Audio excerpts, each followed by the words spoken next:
I'm Red Beard the Hippy here with Brock from DirtFedd. Notice you got an iced wrist shirt on. Oh, you bet. Got to represent the local boys. Uh, Siphon, and I got my Malium hat on. So, Nice. 100% Very get that. cool. Yep. Uh, so I noticed recently you guys did a one-off DirtFed show. How did that go? And what was it like being on stage again with everybody? Oh man. Uh, it went very well. I don't know how else to put it. It was definitely beyond my expectations. And I've kind of said this before on a previous show that we talked on, but honestly, when we had the idea to do it, I just wanted to do something kind of low key and not really make a big deal out of it, because after 13 years or so of not being around, I'm convinced that like nobody gives a shit or whatever. It's and or nobody no, nobody either nobody remembers or nobody cares or whatever. So I'm convinced like let's just play a show for fun, like jumping on like a local show, like maybe Iced Wrist or someone would let us jump on an open forum at a local show just for fun, like not announce it, just kind of not make a big deal out of it. And then kind of as we talked more and as we kind of started like messing around with our Facebook page, which has kind of been dead in the water for a lot of years, started like changing up pictures and stuff. We started getting a lot of comments and just a lot of activity out of I wasn't expecting. And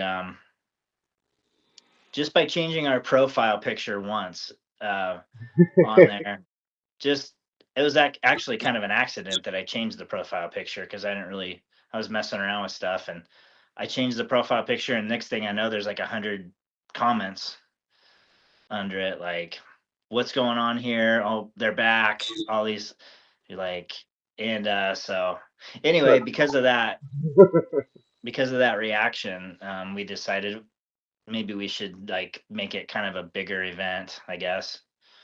And so talked to my friend Duff at the Bourbon Theater, and they had a date that worked out great for us. So we jumped on there and put it together with our old friend Section 8, who's also from kind of the old scene, the Lincoln scene where we're from, and they've been kind of kicking around the idea of getting together and doing like a reunion show just for fun. So it worked out perfectly. So anyway, we prepared for it probably 3 months in advance and promoted it, and um, I think close to like 500 people came from what I hear. So it was a good turnout. Well, I know seeing the pictures on Facebook from different people, like it looked like it was a good turnout, and it had Yeah. had more than five people that you guys were expecting were going to be there. Yeah. I was just happy that like more than 20 people showed up. That's all. I think that's a band thing right there. Like, is there somebody out there that's not in a band and isn't a Yeah. significant other? Yeah, we got three out there. All right, we're doing good tonight. Right. Yeah. It's not the other bands and their wives and the bartender or whatever. And that Been there, one done person that. and that one person that's at every show regardless. That Yes. that fixture that's always in the music scene. Oh yeah. Yep. Yep. So let's see. You guys have been on hiatus for a while, and I did some re-listening because I've had your guys' album for a while, and I figured I'd re-listen to it to kind of ask a couple questions on it. And one that really stood out was the song "The American Nightmare." Yep. Like just the lyrics behind it, and it's fitting with today's uh, environment of the world. How does something like that feel? Where looking back, you didn't like not realizing that it would still be relevant. Yeah. And you know, I I thought of that too. Like I know back when we wrote that, like George W. Bush was president, and we were never really a super politically charged band to begin with. Um, our vocalist Dustin kind of handled all the lyrics, so I don't like to really speak on his lyrics too much, because those are his lyrics. But yeah, it's quite interesting how 13 years later, the political climate is as volatile as it is right now. Yeah, I mean, we actually don't play that song like with at this show, even though it's the album title, or the title of the record and stuff. That was actually never a song we played live. It just, for whatever reason, we thought it was a cool title, but song wise, it just didn't end up being one of our favorites that made the set list. So well, that's also the other thing where with doing shows, you guys usually only have, if it's a smaller show, like when you guys were touring, having like, you only get what, 30, 40 minutes oh sometimes. yeah, at the So most. yeah, so you got to cram. I think your record's a little over an hour of recording Yep. into 30 minutes. So what was the challenges always to figure out? Like when you were writing them, did you guys have a certain songs that you're like, okay, this one would be great live, or like, okay, this one will just be on the album and we'll just only put it there? Yeah, I would love to say, that we were more calculated like that, but we just weren't. Like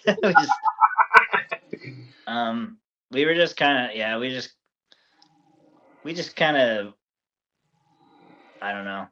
A lot of alcohol was involved back then, and but I will say, when we did write as a band, we did write the songs as a band at the practice space, all six of us there together. It was never something that like somebody brought in the entire song and then everyone learned it. We all wrote it.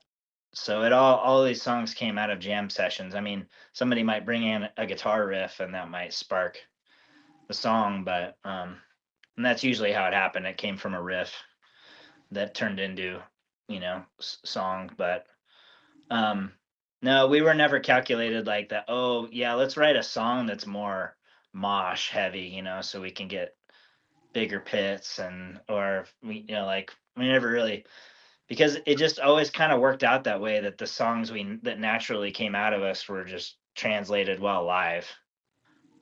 We never really wrote music that had kind of a lull in the show. It was always pretty high intensity. So Well, and like you said, large amounts of alcohol. Salute is kind of yeah. a kickoff to the record and pretty much says like certain Nebraska mindsets or metalhead mindsets in a sense. Yeah. And I think that was just kind of our MO at the time or whatever. Like I said this before, that song, if you listen to the lyrics of it, it's pretty much just kind of a snapshot into our band and our lifestyle at that time. And, we definitely weren't faking it. We weren't singing about it and then going and living a completely different thing. Posers, I guess would be the word, which we were not. So People whose music does not fit them as a person. yeah, yeah. Um, but yeah, that song, that pretty much set the tone right there. And actually we used that song, especially when we were out on bigger shows where we were pretty sure nobody knew who we were, like the bigger tours. We like to come out, and start the set off with that song because it seemed to get people's attention right away. So Well, yeah, and it's also one that you can get crowd participation right off the bat too. exactly. It's got two two parts that you could basically turn into kind of a chant area, or two or three. Yep. Pretty So, much. Yeah. and see, I had some other ones that I was thinking of. Sometimes I just kind of draw a blank and we'll just kind of run with where it goes. Yep. So, speaking of like the Facebook page and Ice Wrist and Phantom, I noticed you guys were making posts about them. With the band members, are there any bands that they are currently involved in right now. That the six guys from DirtFedd, are they involved in other local bands? Yeah. So, um, as far as to reference your first part there, as far as like us promoting other, we just right now we're really focusing on, since we're not like active as a band currently, but our Facebook page seems to have, we have a lot of activity on there, and so I want to use that as a platform to promote other local bands, like promote the scene or try to get the scene. So anytime there's shows or bands put out like a new song or a new video or whatever, I really want to try to use our Facebook page as like a platform to spread the word, to A help. catapult. Yeah, catapult, I suppose. Yeah, I hope it's a catapult, but it's just another avenue. But yeah, it's so basically just using our page for that now, just to try to help other bands get the word out about what they're doing. And as far as members, I mean, Istrius, they're just friends of ours. We share. I mean, they're younger band. We share the same practice space as them, so we know them pretty well. But Phantom, Brian Luganbill from DirtFedd, our guitar player, that's his other band, Phantom. That's his current like active band right now. Yeah, because I messaged him once I started doing the pictures and looking through and deep dive, and it was like, no, there's no way that's him, and had to Yeah. message him. He's like, yeah, you didn't know? You No. did not. Well, I'm originally, like I said, I'm from Kansas, so Yeah. I haven't been around the Nebraska scene long enough to know that certain people were in certain bands. I'm just hanging out with band members and Yep. talking with them, and Yep. I feel like the Lincoln scene and Omaha too. It's always pretty incestuous. There's a lot of bands that have swapping members around a lot, but anyway, right now, yeah, Phantom. Brian does Phantom. Um, Myself and Eric Marshall, our other guitar player, we're actually in a cover band called Dad Rock, um, which is kind of fun. But which is totally ironic because like we used to hate cover bands and they were kind of like, I don't want to say the enemy, but like I just totally despised cover bands back then when DirtFedd was active, and I'm still not like a huge fan, which is funny that we do this, um, but anyway, yeah, it's myself and Eric, and then a couple of guys from Section 8 actually formed this cover band. And it's a lot of fun. It's just like hard rock covers that you would, Foo Fighters, whatever, Green they Day, would just expect they expect the dad rock that's right. style of music. Yeah. Um, but that's pretty much it as far as other bands go, that we're involved in. So Scott, our bass player, he lives in Denver, Colorado. So he actually just flew down here for our show that we did a few weeks ago. And he's in a band down there called Retina. Um, but yeah, that's pretty much it for what everyone else is doing right now. Well, that's kind of interesting because you made the comment about when you were younger and in dirt fed how you hated a certain thing. I think as somebody who is involved in the music scene, like the older we get, the more we change and we have a different respect or a different understanding of things. Yeah.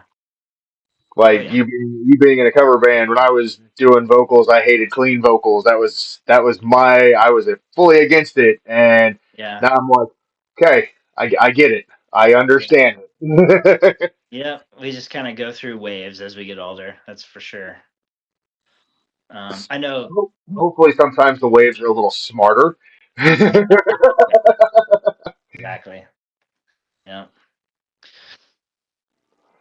Um, but yeah, as far as like the cover band thing, we just do. I mean, we just did that. I think just for something to do, and I mean, it's fun. It's definitely not the same as Dirt Fed. It's not. I don't get. It's not obviously the same vibe or same intensity, and I don't get the same thing out of it, but it's still fun. It's a band that I do with some of my closest friends, so What keep it, does it scratch that little itch of being on stage and just yeah, doing live music? I would say so. Yeah, it scratches it enough. Yeah, it's fun. I mean, it's definitely a whole different vibe. Like we play like county fairs and street dances and stuff like that. So totally different than what we're used to, but um, it's all good. No, It's pretty that's easy. actually kind of cool though. Yeah, It yeah, gives a different avenue, and then like you're obviously you're wearing the Ice Wrist shirt. You know, somebody sees you do one of the Dad Rock shows and like, who's that band? sure, yeah, I've yeah, noticed like that's a big thing about the metal community is you'll wear other bands' T-shirts, so you see a band performing, and you'll see the shirt that they keep wearing. It's like, all right, I better go check out who this is. right, yeah. That's been a thing for as long as I can remember. I mean, even some of our favorite, yeah, like a good example of that. We all love Pantera, and some of the we always saw like Phil was always big about representing his New Orleans kind of hometown bands like I Hate God and Crowbar and bands like that. And he was always wearing their shirts, and um, I'm sure Or that helped those bands. the underground scene because I noticed he always kind of had a hand in the underground music more so than other Yeah. people of his professional stature. Right. Yeah. More of the extreme metal side of things. Yeah. Definitely. And speaking of Pantera, I saw some of the photos that you guys had on your Facebook page. Apparently, you got to meet Vinny, We got to meet who? I'm sorry, you kind of broke up there. Vinny Paul. Like you Oh guys had yeah, yeah, pictures with him. So man. how was it meeting an idol like that or an icon in the So that was actually a really fun night. We got to play at this thing in Council Bluffs, 89.7 The River down there. They do this concert every year called Rock Fest, and in 2010, or I think it was 2009 actually, or 2010, I don't remember. But we got to play on that. We got to play on that festival, and the other bands were Godsmack, Papa Roach, Rob Zombie, Hell Yeah, Hailstorm, Skillet. I think that's it. But anyway, backstage, it's an outdoor amphitheater festival. So backstage, Hell Yeah actually had a big like barbecue tent set up for all the bands and people. And Vinnie Paul was back there like grilling for people and making margaritas and stuff. So he was like back there entertaining and like making drinks and making food and like Cat, the old famous Pantera drum tech was there, and so yeah, we were getting pretty wild that night. There's a lot of crazy photos, I but bet because I've met their video guy, uh, Bobby, Bobby. yeah. Yeah, We hung out. We got to spend a lot of time with Bobby when we were on the Mayhem Festival tour with Slipknot because he tours with Slipknot. oh, okay. So he was with them a lot. So yeah, I got to hang out with him quite a bit. That was quite a trip. Yeah, he's a really cool dude, and he Yeah. doesn't act like he's one of those guys that oh yeah, I'm this guy's tech or I'm out on the road with this guy. He's just kind of like hanging out because we had a house party one time and like ended up talking to him, and he's like, oh yeah, I'm from down in this area, and started talking. And it's you start realizing who he is, and it's like, oh shit, Yeah. that's cool. Yeah. Real super humble, down to earth, like kind of real quiet actually. Yeah, doesn't really talk much, but yeah, he's super nice guy. Yeah, and there was actually one night I vividly remember this on the Mayhem Festival. He's one of those backstage kind of because they had a after party every night after every show, and it was like had a different theme, and every band on the tour was like in charge of that party. So some nights it was like Halloween costume themed. One night it was like Juggalo themed. Everybody dressed like a Juggalo. Um, I think Whitechapel hosted that one. But anyway, one night I ended up finding myself standing there talking to Bobby Tongs and Rita, Dimebag's widow, Yeah, and we all did a black tooth shot together. It was cool. But that's cool. yeah, I Like was like, wow. it's always interesting being like the fan looking in and talking with people that have you know gone out on these events and these tours and Yeah, uh, just hearing the stories. I think is always something fascinating too because a lot of the times people are like, oh, they're rock stars, they're doing this stuff, and like you're sitting there, Vinnie Paul's one of the biggest drummers of all time, yep, and he's grilling for people and making margaritas. And absolutely. Yeah, and but this same, he was also known for hosting too, though. So yeah, and same situation on that Mayhem tour. One of those after parties. It was a costume party, and I actually have a photo of this, but just hanging out, and I look to my left, and Lemmy's standing right there, like not talking to anybody. He's just standing there, just with a drink in his hand, and he's dressed like one of the Blues Brothers characters, and so I just started talking to him, and he's like asking me about my band and where we're from and what stage we play on and what time we play tomorrow, and I was just and I think I was probably half cocked at that point, but I do remember just being kind of starstruck and like, oh my God, I can't believe I'm sitting here talking to Lemmy and he's asking me about my band. So, and he couldn't have been like more down to earth, like just a normal guy. It was crazy. Yeah. well, that's the funny thing. Like sometimes people misconstrue that. Like obviously getting starstruck. Like you just mentioned, Vinny, Rita, Lemmy, like Yeah. some of the Yeah. huge names. You're out, Slipknot. Yeah. Slayer was on that tour. We were hanging out with like Kerry King was always back there drinking. I remember he had like this mason jar on like a stick or something. That's what he drank out of. It was funny, but he was cool too. Yeah. Yeah, and a lot of the times, like people get these concepts that they're, obviously you're gonna be starstruck when you meet certain bands, but I Yeah. learned a long time ago if you treat them like normal people and just be nice to them, Yeah. you get way further than if you're standing there just like, Yeah.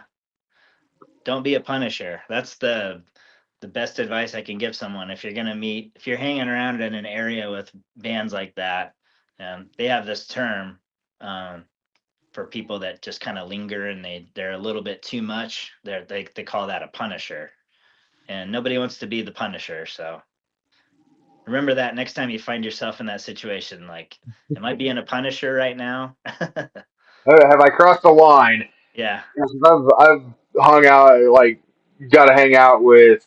I went to Colorado Springs and caught a show out there and was hanging out with Snot and Skin Lab, which and nice. Suicide Cages were there. But then they also had guys from Ricket, the band Ricketts, that was there, and all these Yeah, other people. And friends are introducing me to them, and I'm just like, standing there. They're like, "You all right?" I'm like, I never once thought I would be bars closed or kicking everybody else out. I'm allowed to hang out inside the bar, and I'm hanging out with all of you guys. Like I'm just kind of taking it in. So, and that's all then you can ended do. up talking. Yeah, and it's one of those experiences that you never realize was going to happen, and then when you do, you have to take a moment to appreciate what is going on at that moment in time, Right. and try not Absolutely. to be too shit faced to, or you can still remember it. Yeah. Yeah. Yep. That's for sure. And I know I think there was one after party where now that I'm like thinking about these after parties all of a sudden. There was one where it was like I think it was like wine night or something. It was like wine themed. So everybody was drinking wine. And all I know is I woke up there was like this couch. I was sitting there talking to Jim Root from Slipknot, like on a couch. We were talking about something. Next thing I know, I'm like waking up, passed out on this couch, and I have writing all over my face. Just like if you woke up at a frat Yep. party or something. And it turns out Sid Wilson from Slipknot drew on my face when I was laying there passed out. So leave it to him. But At least it's somebody that's you're okay with doing it. It's not yeah, like the random crackhead that they went down the street and they're like, "Hey, come here really quick, right, draw with exactly. that face." Yeah, And I think that's one of the party rules too. Like if we always had that rule too. Like if you passed out, depending if your shoes are on or off, you were fair game. yeah, yeah. That's kind of an old school. Yeah, People don't do that anymore. yeah. Or I just don't party that much anymore, so I don't know. It's one of the two. Probably the latter. Yeah, that's for me for sure. I don't party that at all anymore. So it's like I don't know what people do now. I go to the concert. I go to concerts and take photos and do videos and interviews, and I don't drink anymore. I think the Mm-hmm. last time I had a drink was my daughter had me help her move, and I was like, I went to her fridge because I kept making a joke. I grabbed one. She goes, "What are you doing?" I was like, "Because I can." Got about halfway done with it. Was like, "This is stupid." Poured it, like finished the beer. She's like, "You gonna have another one?" I was like, "No, that was stupid. I don't want it."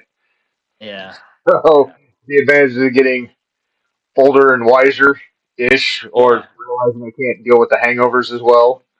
Right, exactly. Yeah, it's not as fun as it used to be when you get older. Yeah, there's more time. Plus, it's more fun to be able to go to the shows and remember the whole show than I Right, remember this part, I remember this part, and I remember this. What happened in between there? There was three bands. Oh crap! What did I right. do? Exactly. Yeah.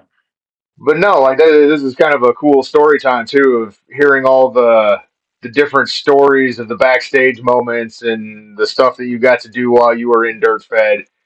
Even Hmm. though you guys are kind of back on hiatus or whatever it's called. You guys went back into the cornfield for a while.